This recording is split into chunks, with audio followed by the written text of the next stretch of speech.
Hi, my name is Will Deere. I'm an investment specialist at Wilson Asset Management, and I'm here with Matt Haupt, the lead portfolio manager of WAM Leaders. Matt, what are you seeing from a macroeconomic perspective? And how does this compare with what you would have expected at this point in time? Yeah, I think the big change we're seeing is the strength in the economy at the moment. It really looked like there'd be more weakness, which would have happened already, but probably the last month or so we're seeing some signs of stabilisation in the leading indicators, but we're still seeing some signs of stress, and we think the economic weakness or the macro weakness will happen a bit later this year. So again, it looks like the economy is resilient at this point in time, but we do feel like it will slow down shortly. And how does that affect your interest rate expectations? Yeah, well, the market really got ahead of itself on interest rate expectations. So if we wind back to the start of the year, there was a lot of interest rate cuts in the forward market.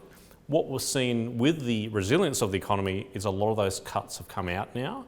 But we think the market is getting a little bit ahead of itself around an immaculate disinflation event where there is no job losses, there is no economic weakness. We still think that's a little bit probably optimistic. So we think the rate cuts will eventually start coming back into the forward market, probably over the next 3 to 6 months. And in terms of those leading indicators, which ones are you focused on right now?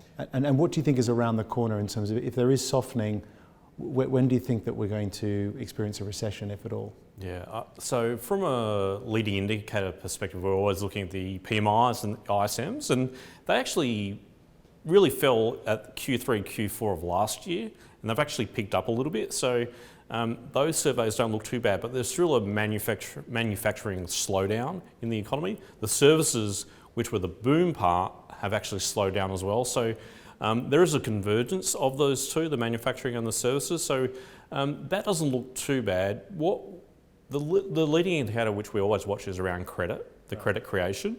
And that's been really, really weak. So we think that is a precursor to the slowdown we'll see in Q3 and Q4 of this year. Whether we get recessions, I mean, New Zealand, the saying's in a recession at the moment. US is not, Australia is not, but signs point to a slowdown in Q3, Q4 this year, whereas I think a lot of people were thinking Q1 and Q2 were the slowdown quarters, but it looks like it's going to be pushed out a bit further. If we move into an economic recession, what does that do for your return expectations for the WAM Leaders fund? Yeah, I think for WAM Leaders, when we go into a slowdown period, we really move the portfolio around. And I guess that's one of the advantages of the investment process at WAM Leaders. We have a lot of levers we can pull, so we really won't go to cash unless there is a catastrophic event we can see coming. Mm-hmm. So the way we position the portfolio is obviously in defensive companies, interest rate sensitive companies where, you know, if we do go into a recession, that does mean interest rate cuts. So we position for those sort of companies, and also start to think about the cyclical components of the indices coming back as well, because at a point, expectations get so low that you can actually position in cyclicals, you know, potentially on the start of a recession, or if not midway through a recession. So by the time you're in a recession, obviously stock markets are forward looking. You can actually start to position cyclical in the midst of a recession. How would you describe the Leaders investment portfolio at the moment? Are you quite defensive? The thing with WAM Leaders is we always take a balanced view. So we do have some defensive positions and some offensive positions as well, because quite often, you know, the market switches between those two, oscillates between, you know, positive and negative environments. So the way we position at the moment, I would categorise as defensive. But we've got our eye around some of the companies that are already at really depressed levels. So companies that have already factored in significant slowdown. So we're finding a lot of these opportunities. So I'd classify as defensive, but a lot of cyclical companies are so depressed in value that we're actually adding to the portfolio. So you can't really say it's a classic defensive portfolio, because there is these cyclical companies which are being slowly added to the portfolio. And I guess the other observation around the portfolio positioning is around resource companies. So in particular, companies exposed to China, we quite like the iron ore names because China is in an easing mode, versus all other developed nations are actually in like in a headwind mode, whereas China's in a tailwind mode. So we do like that particular part, more so than base metals. But overall, quite a balanced portfolio at the moment. But again, within WAM Leaders, our investment process is very dynamic, and we're always looking at what levers we can pull every day to try and make money for shareholders. Can you give us an example of a stock, a company that you're currently invested in that's performing well, but the share price is not necessarily up with events? The shares have sort of languished, and therefore you're optimistic about the return potential.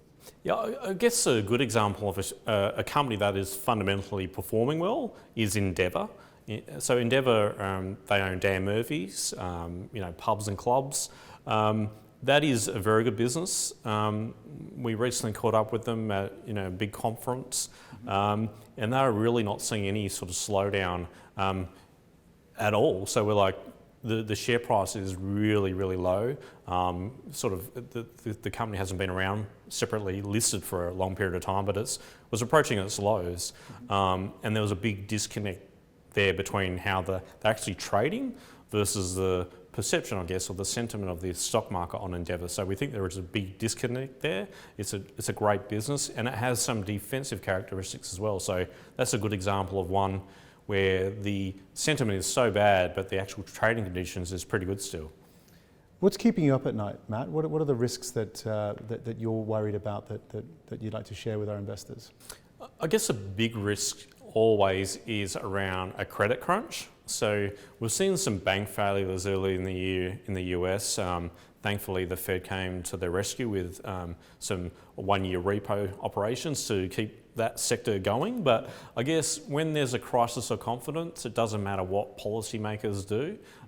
People don't lend, and the whole financial system comes to a grinding halt, which we saw in the GFC. I mean, that is the worst case scenario. We don't see that happening at this point in time, but I mean, that is the biggest risk we have, is around a contagion event where there is a credit crisis and a crisis of confidence, because no matter what policy lever you pull, it doesn't help in the short term. So despite the Australian banks being quite well capitalised, a credit crunch in the US would have a real impact on Australian financials? Yes, potentially. I mean, the Aussie banks are a little bit different. They have a large portion of their funding through deposits, but again, might be 20-25% of their funding comes from wholesale markets offshore, so the US market. If that froze, 100%, like eventually there would be some liquidity concerns, like all companies. A lot of companies use overnight operations for liquidity, and what we saw in the GFC was all that shut down, so you can't actually roll over and get liquidity on a nightly basis. So it actually affects every company across the world. So you sound pretty confident that you can continue to make money in this environment despite those uncertainties and those risks. Yeah, I think the portfolio is well positioned. I think we're trying to play this. I think the uptrend in the stock market through a high quality portfolio. So I think where we're going is a position of economic weakness for the next few quarters, but we've got the defensive part of the portfolio, but adding those cyclical companies already, like we're finding those opportunities. So I think as we go into an interest rate cutting cycle, I think we'll be very well positioned to capture the performance as we move from the very negative environment to a more positive environment around the economic cycle, because generally we perform better when the economy is going well. When the economy slows, a lot of money goes to high growth, low dollar earning companies, and that's a tougher environment for us, but we like it when the economy's going pretty well. We tend to do better in that environment. And it sounds like we're getting closer to the end of those interest rate increases. So for our shareholders, and many of which have a lot of cash on the sidelines, should they still be looking to invest in equities as an asset class? Yeah, I think equities, history shows you always should invest through the cycle. But again, I think there's probably one or two more rate hikes left, and then that's done. And history shows when interest rates pause, they get cut very quickly because the environment deteriorates quite fast, because they're using a lagging tool, the central banks. So quite often they're hiking when things are slowing down, which we're seeing now. They're trying to battle inflation, but the economic growth, if we didn't have inflation, I'd say they'd be cutting already. Right. So I think the environment will look very good for equities later this year, early next year. Thank you, Matt. That gives us a really useful insight into the WAM Leaders portfolio. And thank you very much for joining us.